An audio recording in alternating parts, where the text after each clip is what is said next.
Eres invisible, mamá. La esposa de papá es la nueva señora de la familia.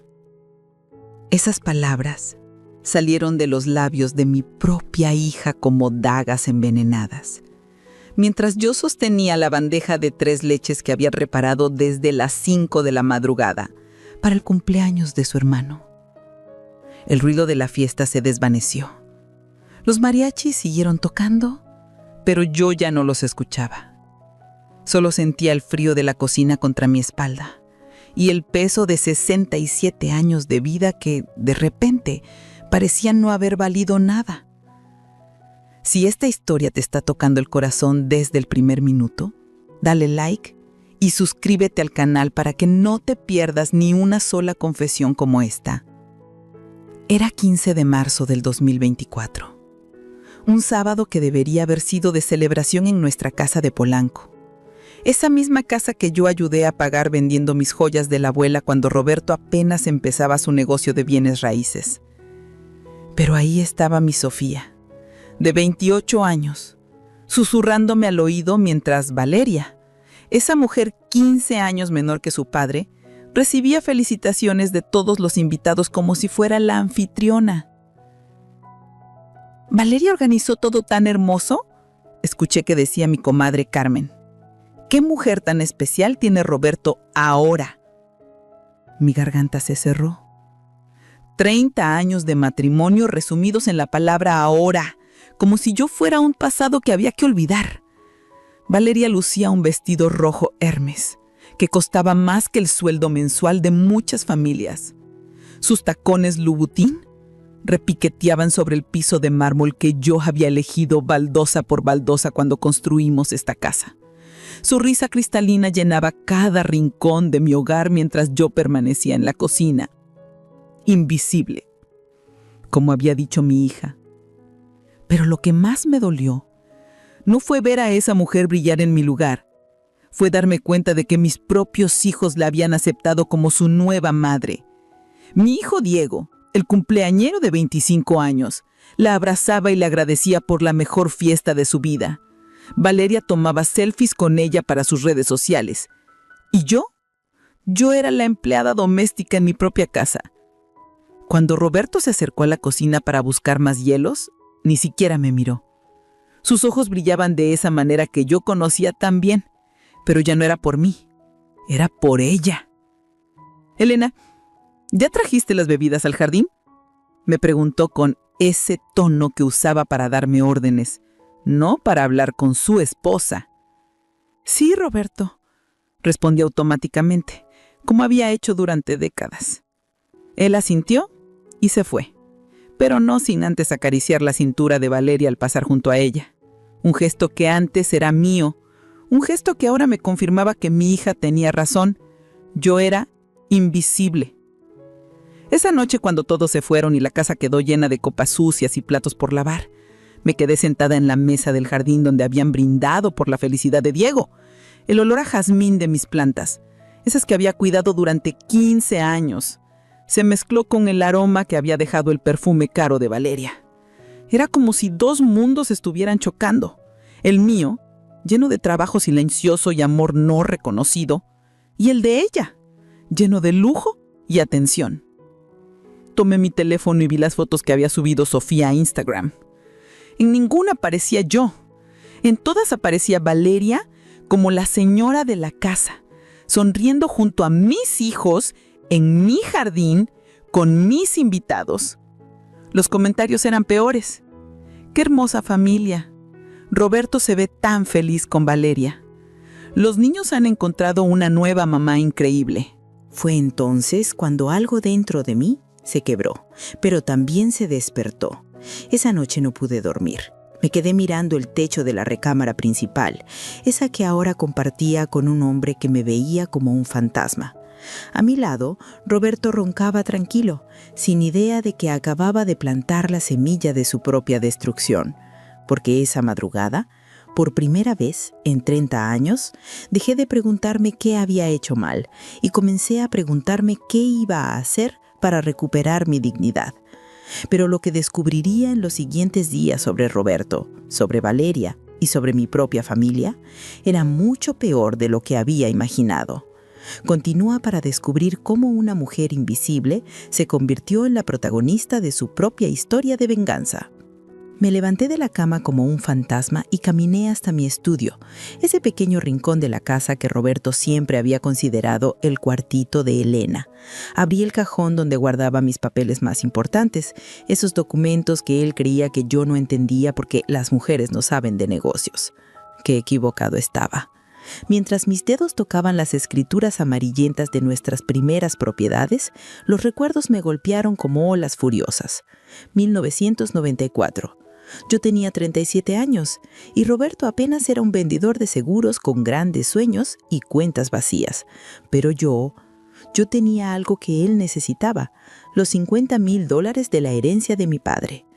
Mi amor, solo necesito que confíes en mí, me había dicho Roberto aquella tarde de abril mientras desayunaba a Monsieur Aquiles en nuestra casita de la colonia Roma Norte. Con esa inversión podemos comprar el primer departamento y empezar nuestro futuro. Sus ojos brillaban con esa pasión que me había enamorado, y yo, como la tonta que era, le entregué hasta el último centavo. Pero no fue solo mi dinero. Mientras él se paseaba por la ciudad buscando propiedades, yo trabajaba doble turno como contadora en un despacho del centro para pagar las cuotas del departamento. Llegaba con los pies hinchados y las manos manchadas de tinta, pero Roberto ya estaba dormido, soñando con su próximo gran negocio. Recuerdo vívidamente el olor a café de olla que preparaba a las 5 de la mañana antes de irme a trabajar. Roberto se despertaba cuando yo ya me iba. Me daba un beso distraído en la frente y decía: «Gracias por todo, mi reina. Cuando esto funcione, no tendrás que trabajar más». Esa promesa se volvió una mentira de 30 años. Para 1998 ya teníamos 3 propiedades. Para el 2005, 8. Para el 2015, un imperio de bienes raíces valuado en $2.3 millones. ¿Y saben qué tenían en común todas esas escrituras? Mi nombre como copropietaria, como avalista, como la que firmaba los contratos cuando Roberto no podía conseguir crédito por su historial. Pero en las fiestas, en las reuniones de negocios, en las entrevistas de periódicos locales, Roberto Mendoza era el visionario, el self-made man, el rey de los bienes raíces de la zona sur. Y yo era Elena, la esposa que siempre lo apoyó desde casa. La gota que derramó el vaso fue en 2018.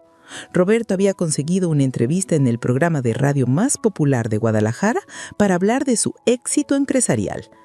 Yo estaba lavando trastes cuando escuché mi propia historia contada como si yo no hubiera existido. «Doctor Mendoza, ¿cuál fue la clave de su éxito?», preguntó el locutor. «Pura visión y trabajo duro. Empecé desde cero, vendiendo seguros, ahorrando peso por peso, hasta que pude hacer mi primera inversión. No tuve ayuda de nadie. Todo lo que ves hoy es fruto de mi esfuerzo». Mi plato se resbaló de las manos y se estrelló contra el piso de la cocina. Los pedazos de cerámica quedaron esparcidos como mi corazón. 30 años de mi vida reducidos a no tuve ayuda de nadie. 30 años de madrugadas, de sacrificios, de poner mi carrera en segundo plano para que él brillara, borrados de la historia con una sola frase. Cuando llegó a casa esa noche oliendo a whisky y éxito, le reclamé por primera vez en décadas: «Roberto, ¿cómo pudiste decir que no tuviste ayuda de nadie? ¿Ya se te olvidaron mis $50,000? ¿Mis años trabajando para pagar las cuotas?». Él me miró como si fuera una niña haciendo berrinche. «Elena, mi amor, tú no entiendes cómo funciona el marketing. La gente quiere escuchar historias de superación individual, no de parejas. Además, y aquí vino el golpe que aún me duele, sin mi visión, tu dinero hubiera sido solo dinero guardado en el banco». Esa noche dormí en el sofá por primera vez. No porque él me hubiera corrido, sino porque no podía estar al lado de un hombre que había reducido mi vida entera a solo dinero guardado en el banco. Pero yo aún no sabía lo peor estaba por venir, porque 2 años después, en una cena de Navidad del 2020, Roberto llegó con una sorpresa que cambiaría nuestras vidas para siempre. Su nueva asistente personal, Valeria Ríos, de 28 años, graduada en Administración de Empresas, con una sonrisa perfecta y unas ambiciones aún más perfectas. Elena, te presento a Valeria. Me va a ayudar a expandir el negocio. Es muy inteligente, tiene ideas frescas. Cuando estreché su mano esa noche, sentí algo que no pude identificar entonces, pero que ahora entiendo perfectamente. Era el frío de la traición que se acercaba. Porque lo que yo no sabía era que Valeria no había venido solo a expandir el negocio. Había venido a expandir su poder sobre mi familia y mi vida. ¿Cómo una asistente logró destronar a la verdadera dueña del imperio? La respuesta te va a indignar. La primera vez que Valeria pisó nuestra casa, llevaba un vestido azul marino que le quedaba como si hubiera sido hecho a la medida. Su perfume, algo caro y floral que después supe que era Chanel número 5, llenó el recibidor y se quedó flotando en el aire mucho después de que se fuera. Roberto no podía quitarle los ojos de encima, y yo, ingenua de mí, pensé que solo estaba siendo cortés con una empleada nueva. Elena, Valeria va a estar viniendo seguido para trabajar en los proyectos. Espero que la haga sentir bienvenida, me dijo Roberto esa primera noche mientras yo servía la cena. Su tono tenía algo diferente, una emoción que no había escuchado en años cuando hablaba de trabajo. Al principio, sus visitas eran profesionales. Llegaba a las 9 de la mañana con su laptop y carpetas llenas de números y gráficas. Se instalaba en el comedor, mi comedor, y convertía mi mesa de caoba en su oficina personal. Yo le servía café y pan dulce, como la buena anfitriona mexicana que siempre he sido. Y ella me sonreía con esa sonrisa perfecta que ahora sé que era pura actuación. «Señora Elena, muchas gracias. Está delicioso su café de olla», me decía con una voz dulce que después se convertiría en mi pesadilla. «Roberto me ha contado que usted hace las mejores tortillas de harina de toda la ciudad». ¿Cómo no iba a caerme bien una muchacha que alababa mi cocina y trataba a mi esposo con tanto respeto profesional? Pero las cosas empezaron a cambiar de manera tan sutil que al principio no me di cuenta. Primero, las reuniones se alargaron. Luego comenzaron a incluir cenas de trabajo los viernes por la noche. Roberto llegaba a casa hablando de las ideas brillantes de Valeria, de su visión moderna del negocio, de cómo ella entendía las nuevas tendencias del mercado. Para marzo del 2021, Valeria ya tenía llave de mi casa. «Es para que pueda entrar temprano y preparar las presentaciones antes de que yo baje», me explicó Roberto cuando encontré esa llave dorada sobre la mesa de la cocina. «Es pura eficiencia, Elena, nada más». Mentira, todo era mentira.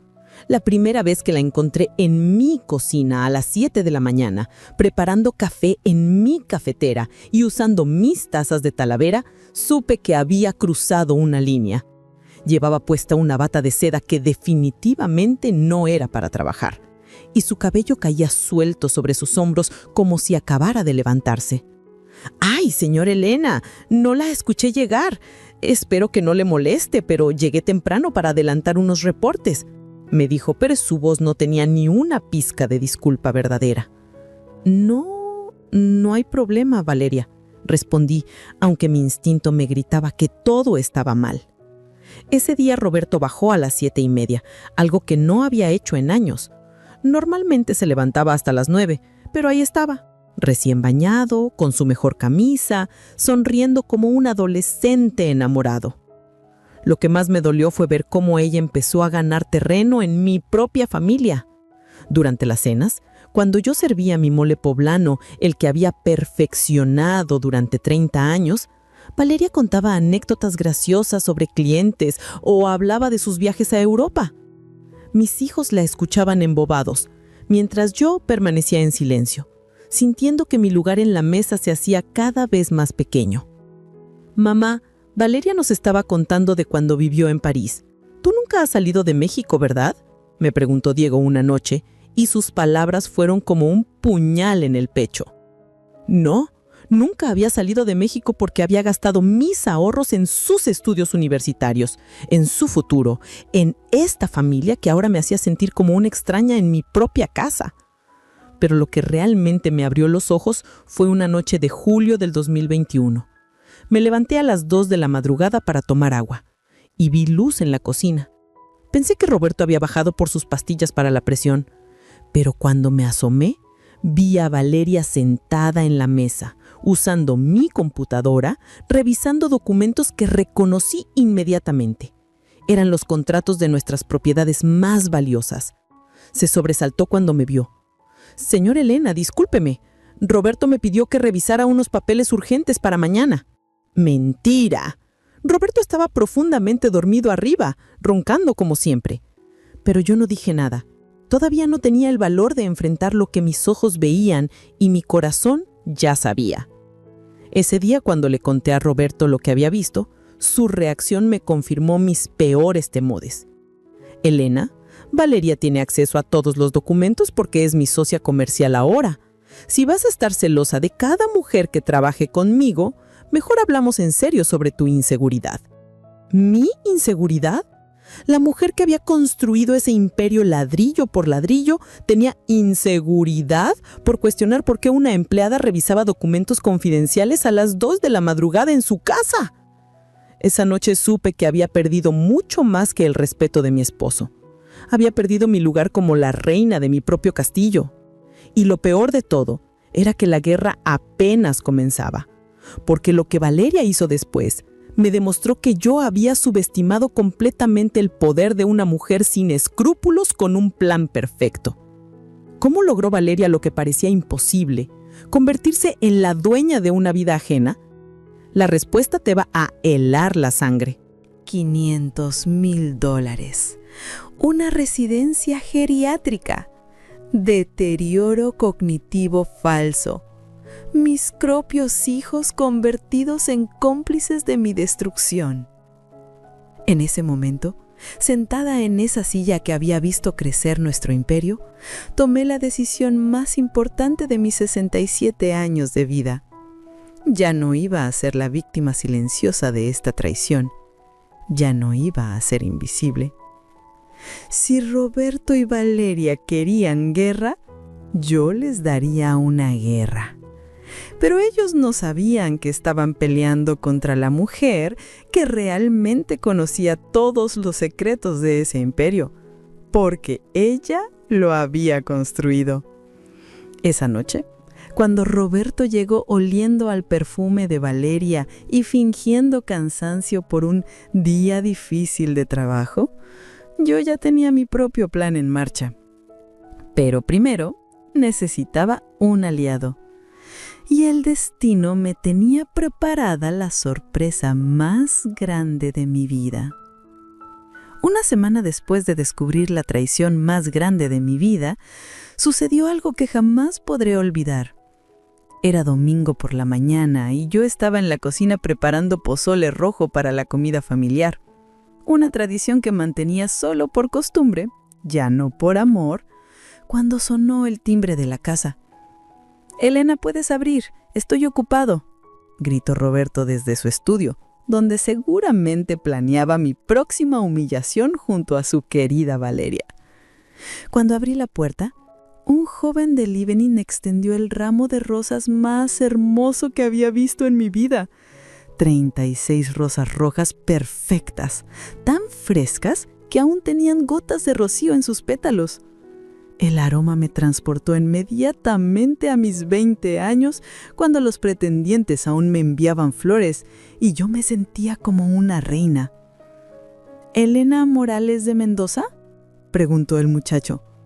«Sí, soy yo», respondí confundida. Hacía años que nadie me enviaba flores. Ni siquiera Roberto recordaba nuestros aniversarios.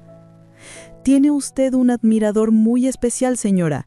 Que tenga hermoso día». Mis manos temblaron mientras tomaba la tarjeta dorada que venía entre las rosas. Con una caligrafía elegante que me resultaba extrañamente familiar, leía: «Para la mujer más extraordinaria que he conocido. 36 rosas para cada año que has embellecido este mundo desde que te conocí. El tiempo no ha hecho más que aumentar tu valor. Con todo mi cariño y respeto, M». Mi corazón se detuvo. ¿M? Solo una persona en mi vida me había escrito cartas con esa letra perfecta, me había hablado de valor en lugar de belleza y había contado cada año desde que nos conocimos. ¡Miguel Santamaría! No podía ser posible. Miguel había desaparecido de mi vida hace más de 30 años, cuando decidí casarme con Roberto en lugar de esperar a que terminara su doctorado en España. La última vez que lo vi fue el día antes de mi boda, cuando me entregó una carta que nunca tuve el valor de abrir y que aún guardaba en mi joyero como un recordatorio de los caminos no tomados. ¿Quién te mandó flores, Elena? La voz de Roberto me sobresaltó. Estaba parado en la entrada del recibidor, con Valeria pegada a su brazo, ambos viendo las rosas como si fueran una bomba a punto de explotar.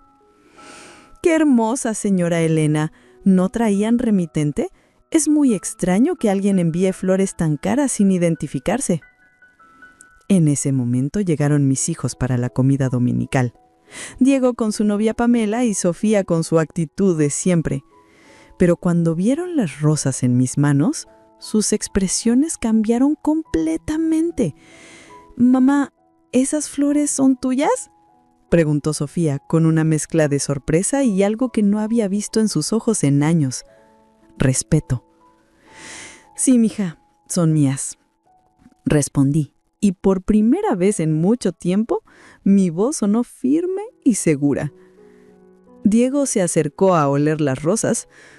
«Huelen increíble. Deben haber costado una fortuna. ¿Quién te las mandó?». Antes de que pudiera responder, Roberto interrumpió con esa voz controladora que usaba cuando se sentía amenazado. «Seguramente es un error del florista.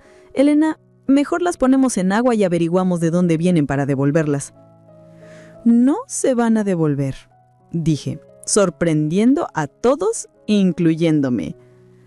El silencio que siguió fue tan tenso que se podía cortar con un cuchillo. Valeria intercambió una mirada preocupada con Roberto. Mis hijos me miraban como si hubieran visto un fantasma. ¿Y yo? Yo me sentía viva por primera vez en años. «Bueno», dijo Valeria con voz forzadamente casual, «qué lindo que la señora Elena tenga un admirador secreto a su edad». Error, gran error. «A mi edad», repetí lentamente, sintiendo cómo la rabia se acumulaba en mi pecho. Todavía hay hombres que saben reconocer el valor de una mujer de verdad. A hombres que no necesitan buscar jovencitas para sentirse importantes. La copa de mimosa que tenía Valeria en la mano se le resbaló y se estrelló contra el piso de mármol. El sonido del cristal roto resonó en toda la casa como el eco de mi declaración de guerra. Roberto se puso rojo de la ira. «Elena, creo que estás exagerando». «No, Roberto, creo que por primera vez en 30 años estoy siendo exactamente lo que debo ser». Y con las rosas rojas en mis brazos como un escudo de dignidad recuperada, subí las escaleras hacia mi recámara, dejando atrás a una familia que por primera vez me veía como algo más que la señora invisible de la casa. Esa noche, sola en mi cuarto, abrí la carta que había guardado durante 30 décadas. Las palabras de Miguel me esperaban como una profecía. «Elena, si algún día te das cuenta de que mereces más de lo que estás recibiendo, yo estaré esperando. El verdadero amor no tiene fecha de caducidad». Pero lo que no sabía es que Miguel había estado más cerca de lo que imaginaba y que su regreso a mi vida no era casualidad. ¿Cómo un amor del pasado se convirtió en la clave de mi venganza? La historia está a punto de dar un giro que nadie esperaba. 2 días después de las rosas rojas, Mientras Roberto fingía leer el periódico en el desayuno, pero en realidad me observaba de reojo cada 5 minutos, mi teléfono sonó con un número desconocido. Valeria, que últimamente desayunaba en mi casa como si fuera la dueña, levantó la vista inmediatamente. Era como si ambos estuvieran esperando que el misterioso admirador diera la siguiente jugada. «Bueno», contesté, tratando de sonar casual. «Elena, soy Miguel. Miguel Santamaría. Espero que no te moleste que te llamen después de tantos años». Me cortó la respiración.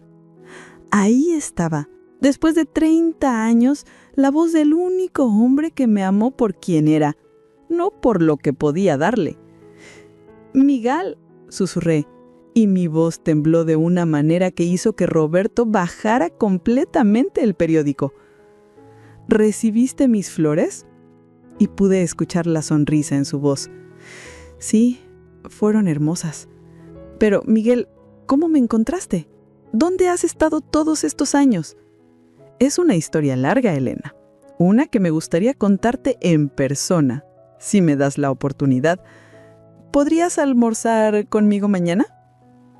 Roberto se había levantado de su silla y se acercaba para escuchar mejor la conversación. Valeria fingía revisar su teléfono, pero sus ojos estaban fijos en mí. Por primera vez en años, yo era quien tenía el poder de hacerlos sentir inseguros. «Sí, me gustaría almorzar contigo», respondí mirando directamente a Roberto. «¿Te paso a recoger a las 2? Vístete elegante, Elena. Quiero llevarte al más lindo lugar de la ciudad».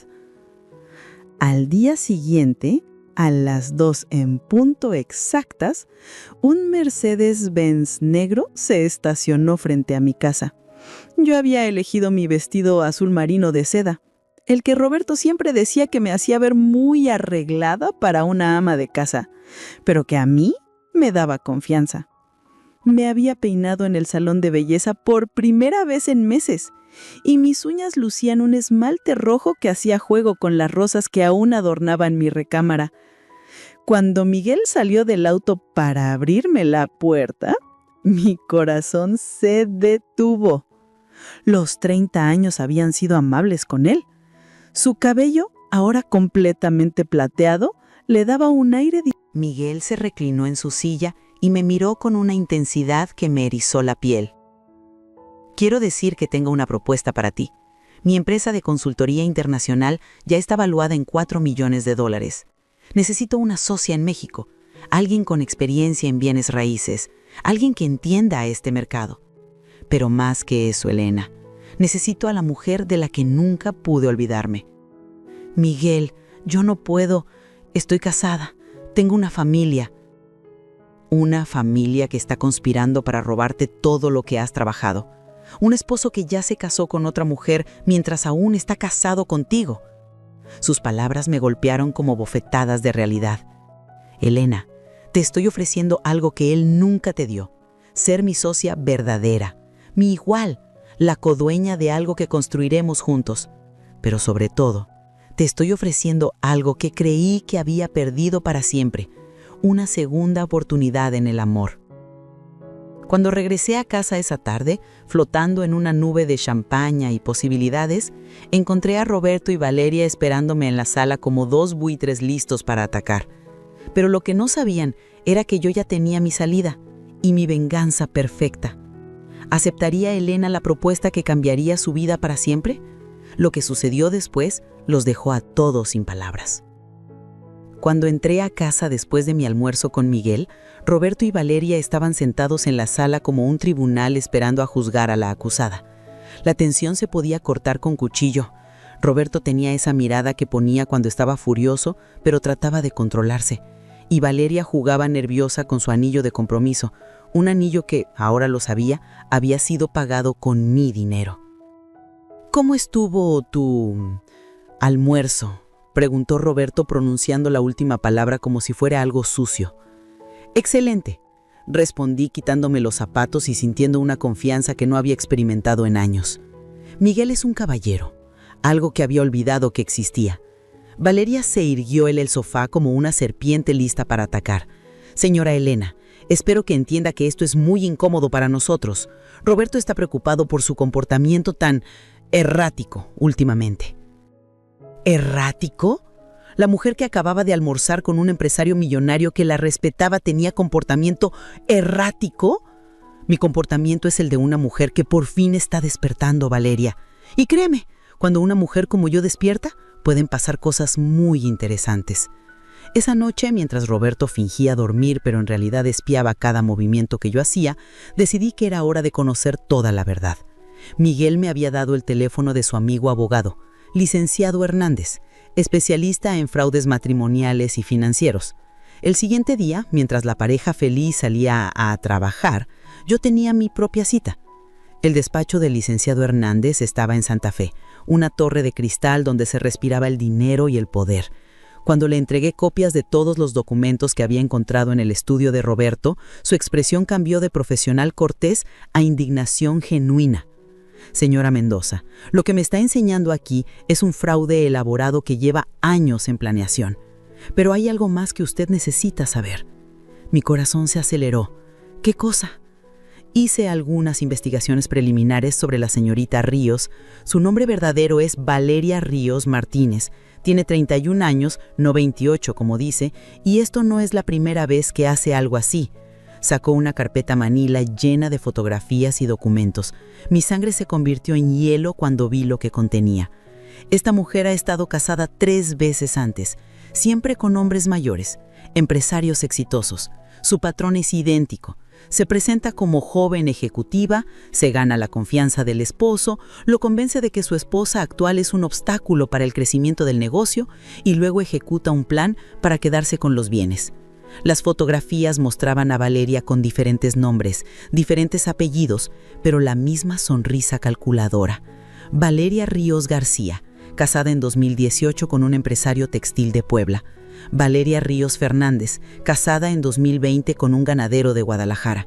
En ambos casos, los hombres habían terminado en bancarrota después del divorcio. ¿Dónde están esos hombres ahora?, pregunté con la voz quebrada. El señor García murió de un infarto 6 meses después de perder todo. El señor Fernández está en una casa de retiro en Monterrey, diagnosticado con demencia temprana, un diagnóstico que curiosamente apareció justo después de que él firmara la transferencia de todos sus bienes. Demencia temprana, como el deterioro cognitivo que planeaban diagnosticarme a mí. Pero hay más, señora Mendoza. Los $500,000 que su esposo ha transferido a Valeria no se han quedado en México. Tenemos evidencia de que ese dinero está siendo enviado a cuentas en las Islas Caimán, probablemente para esconderlo antes del proceso de divorcio. ¿Eso es legal? Es completamente ilegal. Su esposo está cometiendo ocultación de bienes matrimoniales y fraude financiero. Y Valeria, bueno, Valeria es lo que en términos legales llamamos una estafadora serial. Salí de ese despacho con una carpeta llena de evidencias que podían mandar a Roberto y Valeria a la cárcel por años, pero también con una revelación que me heló el alma. No era la primera víctima de Valeria, y si no ha actuado pronto, tal vez no sería la última. Esa noche, cuando regresé a casa, encontré a Roberto en el estudio hablando por teléfono en voz baja. Me acerqué sin hacer ruido y escuché fragmentos de una conversación que me confirmó mis peores temores. La psicóloga viene mañana. Sí, ya Sofía y Diego están preparados para testificar. No, Elena no sospecha nada. Sigue creyendo que solo son problemas matrimoniales normales. Mi propio esposo estaba coordinando mi destrucción como si fuera una operación militar. Y mis hijos, mi sangre, iban a testificar contra mí para ayudar a una estafadora profesional a robarme mi vida. Pero lo que Roberto no sabía era que la Elena inocente había muerto el día que encontré esos documentos. La mujer que ahora planeaba su contraataque tenía 30 años de experiencia construyendo imperios y sabía exactamente cómo destruirlos. Porque si algo había aprendido en mi vida, era que la verdadera guerra no se pelea con gritos y lágrimas. Se pelea con inteligencia, paciencia y la clase de venganza que solo una mujer traicionada puede planear.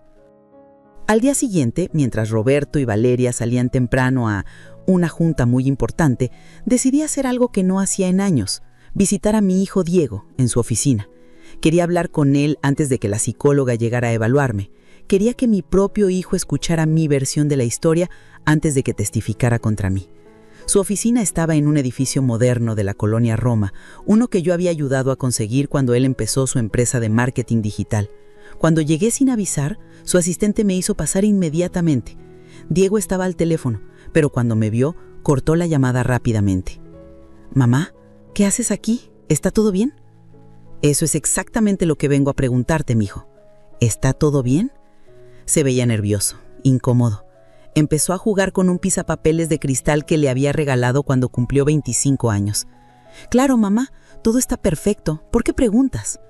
«Diego, necesito que me veas a los ojos y me digas la verdad. ¿Sabes algo sobre los planes de tu papá y Valeria que yo debería saber?» Mi hijo, el niño al que había amamantado por 2 años, al que había cuidado cuando tuvo neumonía a los 7, al que había defendido de los bullies en la escuela, no pudo sostenerme la mirada. «Mamá, papá está preocupado por ti. Hemos notado que has estado actuando diferente últimamente, más agresiva, más paranoica». ¿Paranoica? La mujer que acababa de almorzar con un empresario millonario que la respetaba tenía comportamiento paranoico. Mi comportamiento es el de una mujer que por fin está despertando, Valeria. Y créeme, cuando una mujer como yo despierta, pueden pasar cosas muy interesantes. Esa noche, mientras Roberto fingía dormir, pero en realidad espiaba cada movimiento que yo hacía, decidí que era hora de conocer toda la verdad. Miguel me había dado el teléfono de su amigo abogado, licenciado Hernández, especialista en fraudes matrimoniales y financieros. El siguiente día, mientras la pareja feliz salía a trabajar, yo tenía mi propia cita. El despacho del licenciado Hernández estaba en Santa Fe, una torre de cristal donde se respiraba el dinero y el poder. Cuando le entregué copias de todos los documentos que había encontrado en el estudio de Roberto, su expresión cambió de profesional cortés a indignación genuina. «Señora Mendoza, lo que me está enseñando aquí es un fraude elaborado que lleva años en planeación.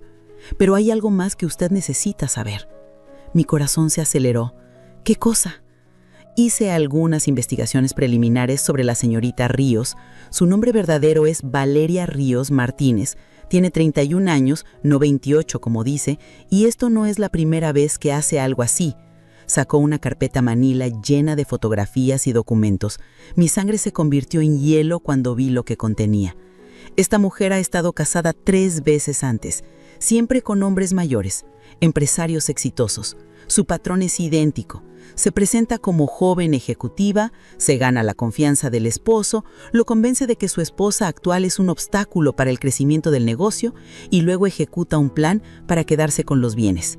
Las fotografías mostraban a Valeria con diferentes nombres, diferentes apellidos, pero la misma sonrisa calculadora. Valeria Ríos García, casada en 2018 con un empresario textil de Puebla. Valeria Ríos Fernández, casada en 2020 con un ganadero de Guadalajara. En ambos casos, los hombres habían terminado en bancarrota después del divorcio. ¿Dónde están esos hombres ahora?, pregunté con la voz quebrada. El señor García murió de un infarto 6 meses después de perder todo. El señor Fernández está en una casa de retiro en Monterrey, diagnosticado con demencia temprana, un diagnóstico que curiosamente apareció justo después de que él firmara. Roberto estaba especialmente contento, paseándose por la sala con su copa de vino y contándole a todos sobre su próximo hijo. Valeria, radiante con un vestido rojo que resaltaba su pequeño pero ya visible embarazo, recibía felicitaciones como si fuera la novia en una boda. ¡Un brindis!, gritó Roberto cuando todos estuvimos reunidos en el comedor.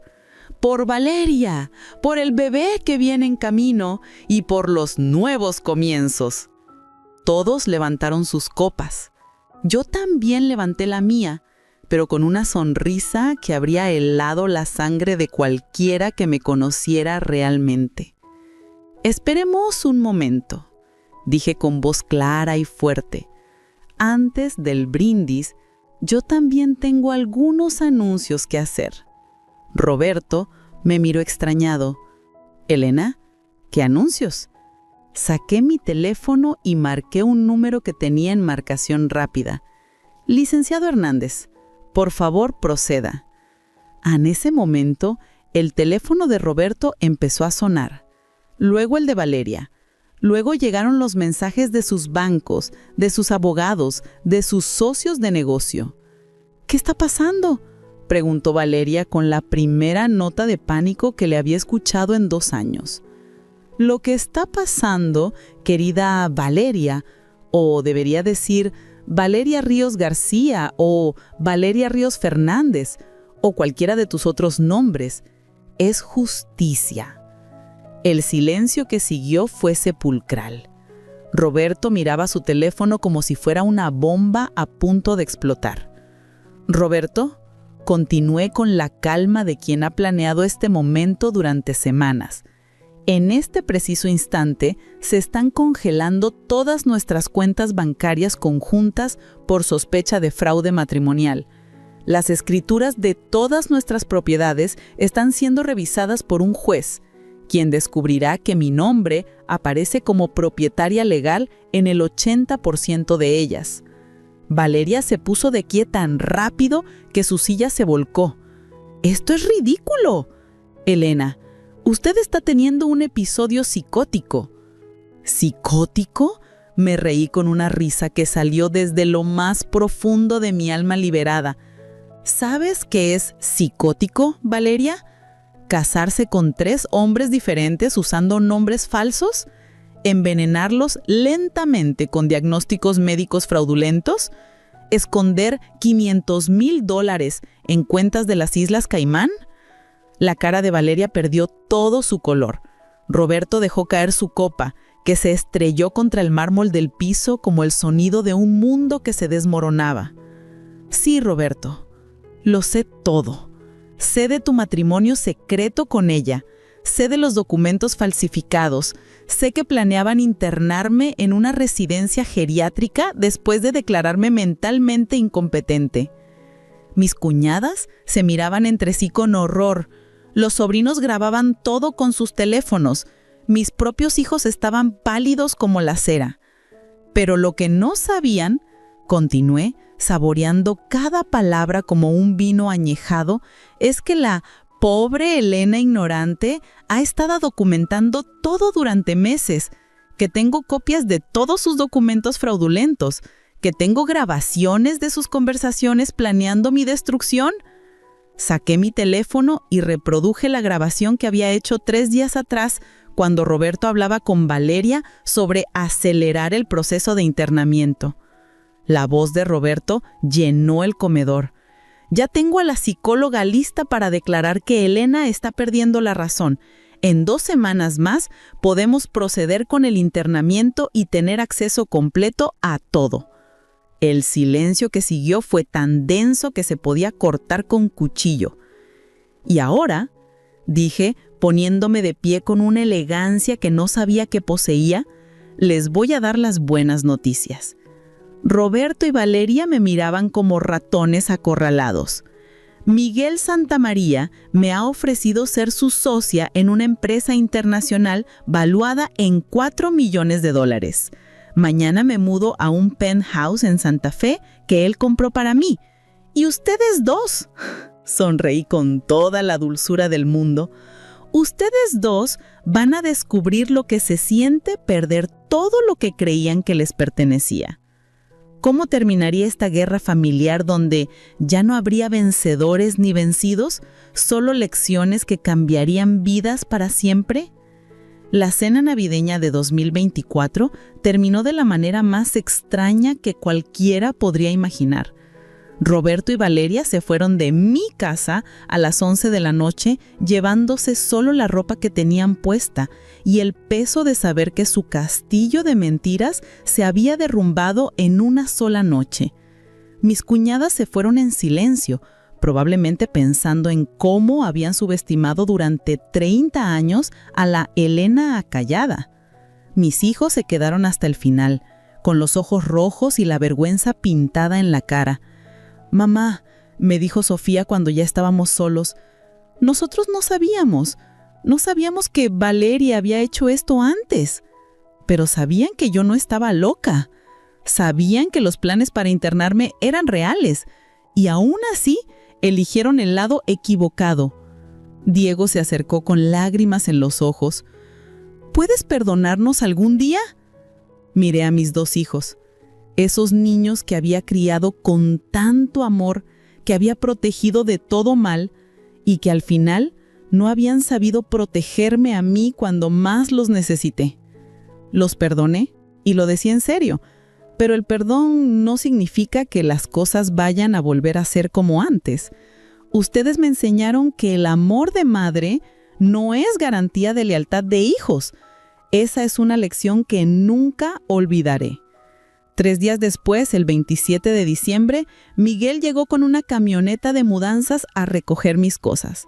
No eran muchas. 30 años de vida matrimonial cabían en 10 cajas de cartón y 2 maletas de ropa. Lo más valioso que me llevé fueron las fotos de mis hijos cuando eran pequeños y mis escrituras originales, esas que demostraban que el Imperio Mendoza había sido construido tanto por Elena como por Roberto.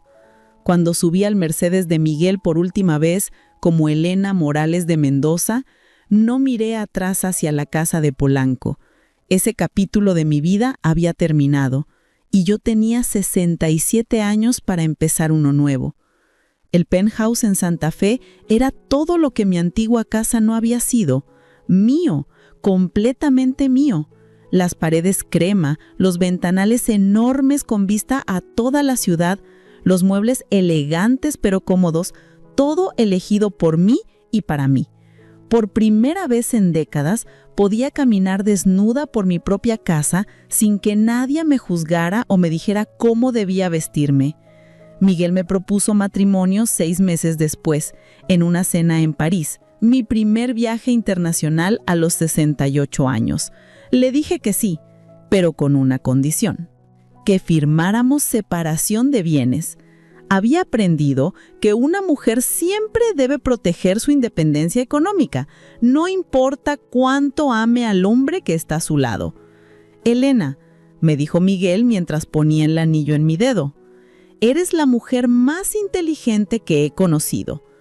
Nos casamos en una ceremonia íntima en Cuernavaca, solo con sus hijos, que me recibieron como la madre que habían perdido, y con Carmen, mi vecina de toda la vida, que fue la única persona de mi pasado que se atrevió a felicitarme por haber encontrado el valor de cambiar mi vida. Roberto y Valeria, el destino se encargó de ellos de la manera más poética posible. Roberto perdió el 80% de las propiedades en el juicio de divorcio.